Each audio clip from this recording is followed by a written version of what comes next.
Yes, it's Halloween month. Welcome to my next playthrough. This one is American Monsters Horrified. So, we're going to take a look at the three monsters we're going to be playing. You can kind of see them over there. And I'm playing a three-player game, randomly selected three of our characters. And I got everything pretty much set up on the board. We'll explain how everything happens and works here as we go. I did play the original Horrified a couple times. There's very similar mechanics. There are a couple of tricky things with the monsters. So very quickly we're going to be playing with the Banshee of the Badlands. We're going to be playing with Mothman and Bigfoot. So we'll see how they work. Let's take a quick look, I guess, at our three characters and their starting card. What do they call those cards? FBPI cards. So we'll take a look at that. And then I'll explain the three monsters. And then I think we're going to have a turn or two. So let's take a look at our three player characters. Alright, our first player character is the Mountain Man. And his special ability, place your investigator in any space. So he can just, for an action, he can just go anywhere he wants, which is actually good. However, though, he only does have 3 actions, so he's pretty limited that way.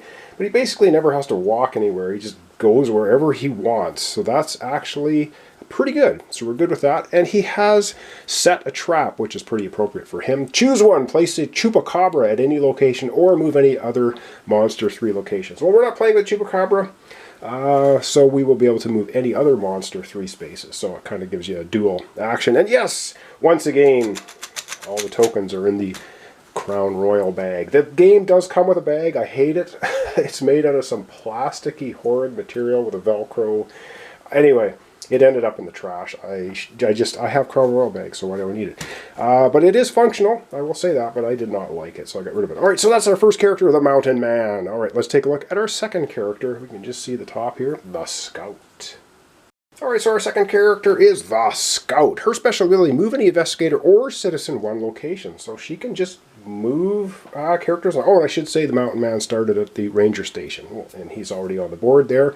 And the Scout starts at the campground. There's 4 actions. Her special card that she randomly drew at the beginning is Equipment. An investigator may give any number of items to one investigator no matter where they are.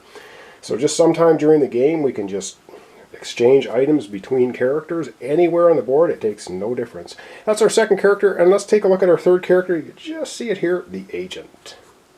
Alright, the third character we're going to be playing with is the Agent. It has 4 actions, and it says special action, add 1 to the strength of any item you use. Ability is always in effect and doesn't take an action. So basically what that means, I would just take a look at one item here, the Goat, and it's a 3, so it becomes a 4. So every item he uses is just an extra, adds an extra point. And that becomes important for some of the things you have to do in the game, where you have to use items and total up the value of the item. So for him, every item, +1. And he has special card, advantage card. Oh, guess they're called advantage cards, says right on top. Like a moth to a flame. So we can choose one, place Mothman at any location, or move any monster 3 locations. I do like this, so we can just place the Mothman anywhere, which is cool. So that's good. And these don't take actions. These are just special cards that I believe can be played at any time, I think. You don't have to play them on your turn. You can play them at any time. They're just special perk cards that you get, not casting an action. Play anytime. Alright, let's take a look at our 3 monsters that we're up against and see how they operate. Alright, monster number 1 is the Cryptid report. Here we have the Banshee of the Badlands, and because she's the lowest number, we have a number 1, a number 2, a number 6. I guess it's complexity 2. Frenzy order, so she starts with Frenzy marker. This will become important when we activate cards on our player's turns. So Banshee of the Badlands is BB, so when we see BB on the card, she activates. And when she rolls an exclamation point, again, we'll explain this as it happens. But basically, the gist of her is for each character player, and we've got 3 of them, there's a violin marker. And she is trying to lure us to our death, I guess. The Banshee marker, every time she rolls in a Banshee's location, use the roll 2 dice. So anyway, we'll explain how this works, what happens. But basically the idea is the Banshee's trying to move the violins to the skeleton. And our player characters are trying to move it to the safe zone. If we can get all of the violins here into the safe zone at the same time, then we can hunt down the Banshee of the Badlands and take her out. Otherwise, she could be playing her horrid music and trying to get us all to be, I guess, dead. Now, we'll figure out exactly how that works, but that's the gist. All right, up next, the Mothman. All right, Mothman. So what we did for setup for him is we just randomly drew 4 tokens out of the bag, which I've already done, and we put a trap at each one of these locations. Now, we have to set all 4 traps. It takes an action to set the trap, and if we set, say, the trap that's at the ranger station, this goes back in the draw bag. And then once we get all 4 traps sent, we have to get the Mothman to a location and spend 10 worth of yellow items to defeat it. That's how we get rid of Mothman, and he does some funky things that we'll worry about when they happen. Up next is Bigfoot. And Bigfoot is the most complicated monster. There are footprints that he will be dropping behind him as he moves, and we're trying to get photographic evidence that he exists, of course, because Bigfoot doesn't exist, right? So, for an action, if we find one of his footprints, we can take an action to put it back on his player board and flip over any 1 token. And then we need to go to the high school once we have all the pictures flipped over, and we can swap pictures until we get a full picture. Once we have a full picture of Bigfoot, we just need to go to his location and spend 3 green items to defeat him. So that's how we get rid of Bigfoot. All right, let's take a look at the main board. I'll just kind of tell you where everybody is, and I guess we're going to be starting then with the Mountain Man. All right, and I didn't use the standees to stand the characters up. I guess I could have, but anyway. So our agent starts here at the sheriff's office. He's in here with a trap token and a goat. We have the Mountain Man up here at the ranger station. He's also with a trap. That's pretty cool. And our third character, the scout, is up here at the campground with a bear right next to Bigfoot, who has some funky movement. We'll deal with him when and if we need to. All right. First up is the Mountain Man. He has 3 actions. His special ability, of course, is he can just go anywhere he wants for an action. So let's zoom in on him. He's got 3 actions to perform, but let's get to it. Alright, it's Mountain Man's turn. His first action, he will flip over and activate the trap at the ranger station. Cool. And so what we do then is we take the token off the Mothman board, the protective vest at the ranger station, and this gets tossed back into the lovely Crown Royal bag. There we go. Let's end the bag with all the other tokens. Okay, and now he has 2 actions remaining. I think he's just going to move over here to the mansion, and for his third and final action, because he only has 3, he's going to pick up the rifle. All right, Mountain Man with a rifle. Of course, he has to have a rifle. All right, I'm going to zoom out. We're going to shuffle up this big deck of 30 cards, and then we're going to be pulling one of them and doing what it says. All right. Well, yes, we're going to shuffle the cards, but of course there's 2 ways to lose the game, which I didn't mention. The first is if the terror track is all the way to the skull symbol, you lose. The other one is if you need to draw a card. Or if this deck runs out of cards, there's 30 of them, you lose the game. So we have to defeat the 3 cryptids before this deck runs out, or we get the terror track all the way to the top. It means that this little town across creek is overrun by the cryptids. All right, shuffled enough. 1 card. Ooh, we're going to see what it is. They're all horrible. And it is the Mothman. So first up, we're going to be pulling 2 tokens out of the bag and putting them on the board. So that's something positive-ish. All right, 2 tokens. And we get a deer showing up at the swimming hole. Okay, taking a little drink. And we have a compass at City Hall. So City Hall's got a lantern and a compass now. Oh, why is this just horrible? Mothman, those eyes. Place the Eye of the Mothman token at your location. Yeah. This is just fantastic. The Eye of the Mothman is going to go at your location. Well, Mountain Man, it's over at the mansion. Mansion of Madness. All right, and what else does it say? So that's just it. So Bigfoot, BB is the Banshee, the Badlands, and the Ozark Howler. So it looks like Bigfoot's going to activate, and then the Banshee, the Badlands, is going to activate. So let's activate Bigfoot first. Well, how does Bigfoot activate? Well, the first thing you do on Bigfoot activation is you just roll a Roll a number of dice indicated as here. We're rolling 3 dice. Oh my god. And if we roll any of these symbols, any of them, we advance the terror track by 1. Ooh, this is horrible.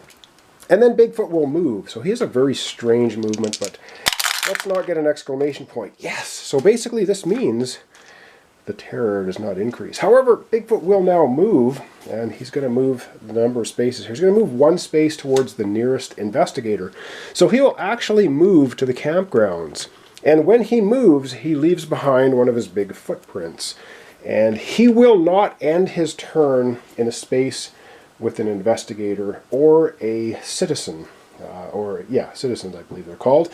So he will move once more. So he moves to the campground, and then he's just going to move back to the cabin. So he moved in here and went, oops, I don't want to be here, and took off. So he basically drops another footprint right here at the campground. So he's kind of stalking around. Again, he's trying to evade everybody.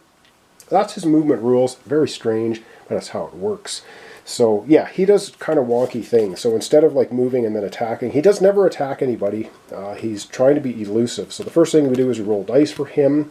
Exclamation, terror goes up. Then he moves towards the nearest investigator and won't stop in a space. He'll just keep moving an extra space until he gets out of a space with investigator or citizen. All right, so that's the Bigfoot going, and now it is the Banshee of the Badlands. And well, she's only moving 1 space, rolling 3 dice, so let's get to her.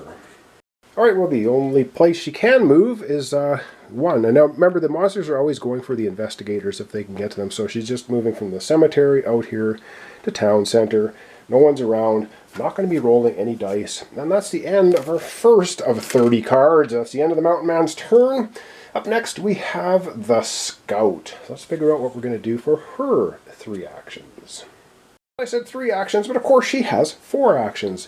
And she can move any investigator or citizen 1 location. So she could be moving the agent around, and you know what?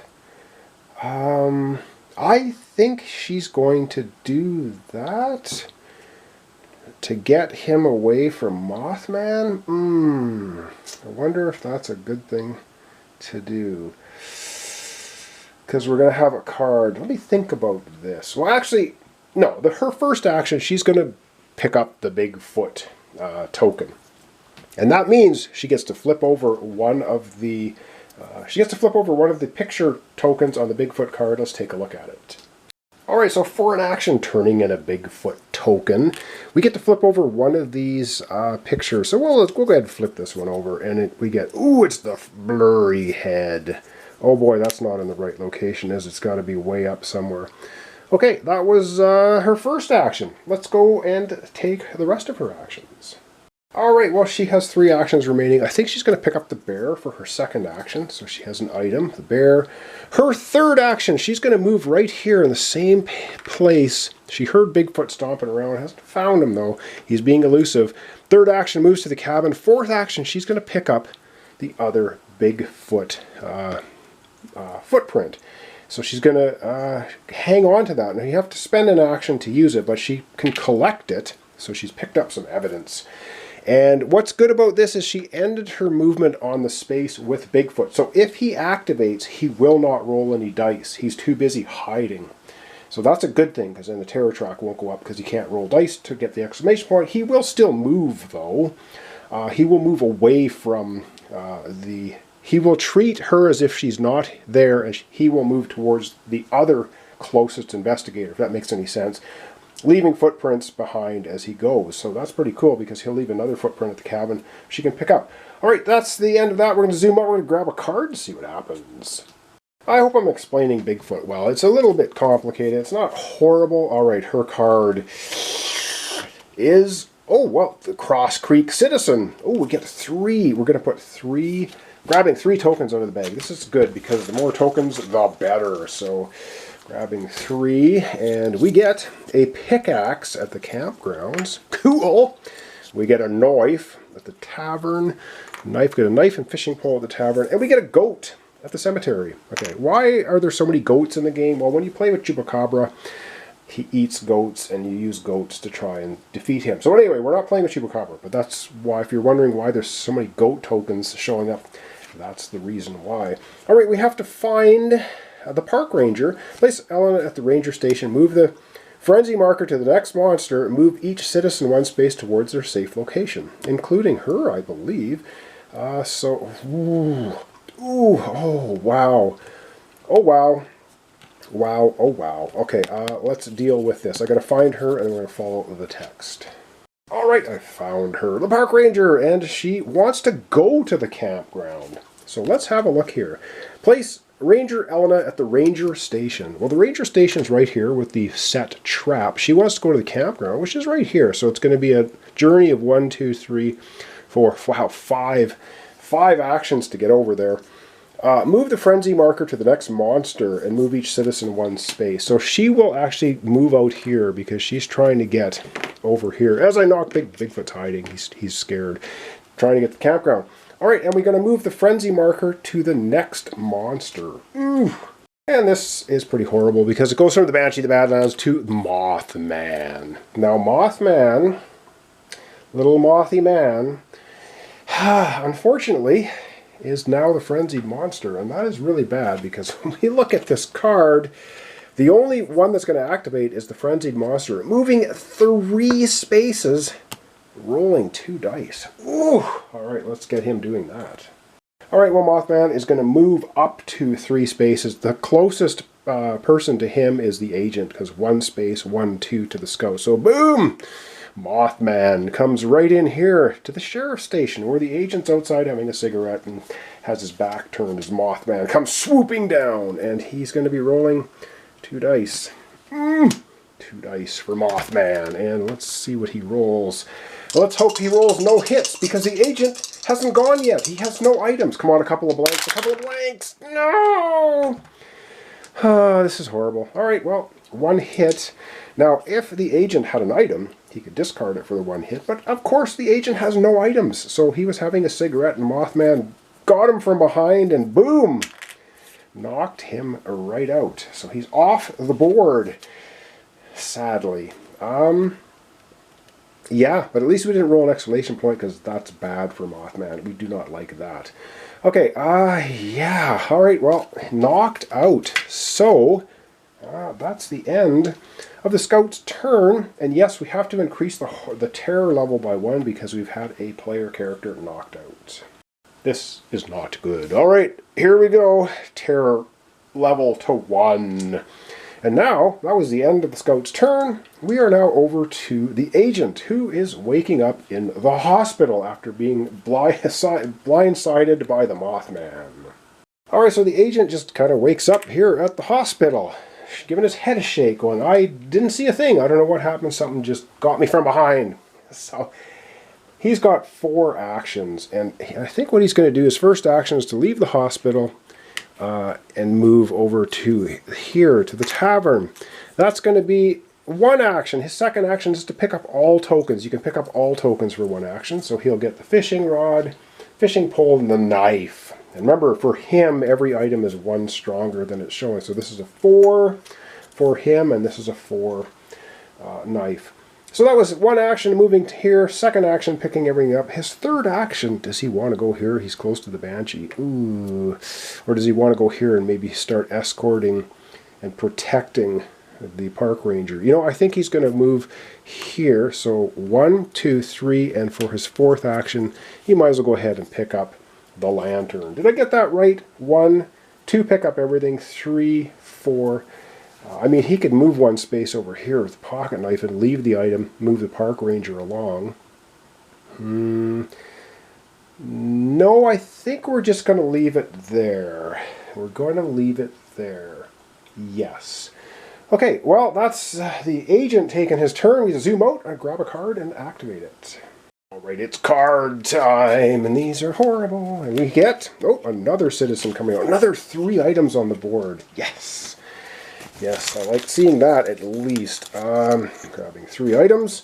We have a pig showing up in Town Center. Okay. Oh, that's not Town Center. That's City Hall. Town Center, the Banshee. So a pig and a goat are with the Banshee in Town Center. We have a flashlight at the tavern. And we also get a goat at the ranger station. Okay. Hope it doesn't get caught in the trap. All right. rest of the card. The councilman placed Jimmy at City Hall. Alright, Jimmy, I gotta find him, and then we're gonna be placing him at City Hall. Alright, we're placing Jimmy in his wheelchair at City Hall. He wants to go to the mansion. Ooh, and that's also 1, 2, 3. That's 4 away. Ooh. Rest of the card. It looks like Mothman.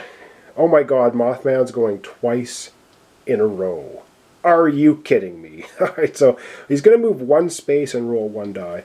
So Mothman, let's take a look and see where he is. He's moving 1 space towards the nearest player character, or citizen, I believe, if it's closer, and then he's going to be rolling 1 die, so let's get doing that. Oh dear, looks like Jimmy is in trouble. So yeah, take a look at the card. So Mothman is going to go. He's also the frenzied monster. He's going to move 1 space, rolling a die. Closest citizen / player characters right here, 2 away. Everyone else is 3 away. The Mothman flies over to the high school. That was the first activation for Mothman. Not going to roll any dice because there's nobody there. His second one, he's the frenzied monster. He's going to move 1 more space right into City Hall with Jimmy. Jimmy! And he's going to roll 1 die. Can we see that? We can see it. And let's hope we do not get a hit. Oh no! Oh, this is possibly... Oh, come on! Okay, I'm about to cry. Anyway, this is probably the worst thing we could ever roll for Mothman. And we're going to see why here. Let's take a look at it. Oh, this sucks. Alright, here it is, the Demon's Eye. Move Mothman along the shortest route to the Eye of Mothman, attacking everyone in its path. Everyone! Oh my good lord. So, this is really bad. So, yeah, you're going to see how bad it is here in a second. Alright, he rolled 1 power symbol, and that means that every single citizen and investigator along his route towards the Eye of Mothman is going to take 1 hit. Everybody, including poor Jimmy here, who's at City Hall. So the Mothman munches on Jimmy, who's, I guess, now completely out of the game. Yes! Terror track goes up 1. Mothman's going to take the shortest route to the Eye of the Mothman, which is going to be 1, 2, 3, 4, or 1, 2, 3, 4. So he's going to go swooping here, swooping here. All right, boom! Into the space in the diner with the agent and the ranger. Well, guess what? The ranger takes a hit, because every single citizen and character, so ranger takes a hit. Yep, you guessed it. Goes up once again. Our agent takes a hit. Now, luckily, our agent has a whole pile of items, so he's just going to use his canteen to fend off Mothman, so he won't get knocked out. Mothman hasn't stopped there, and you ignore traps. You ignore the traps, because normally when Mothman moves, if he goes into a spot with an activated trap, he stops, but not when you roll that. Oh, no. No, he just goes right over the trap, and right here, he makes it to the Eye of the Mothman. Oh, guess what? Our Mountain Man is there. Our Mountain Man's only item is the rifle. Our Mountain Man does not want to part with his rifle, but if he doesn't, we're going to knock our terror track up once more. So he's going to use the rifle to fend off Mothman, not getting knocked out.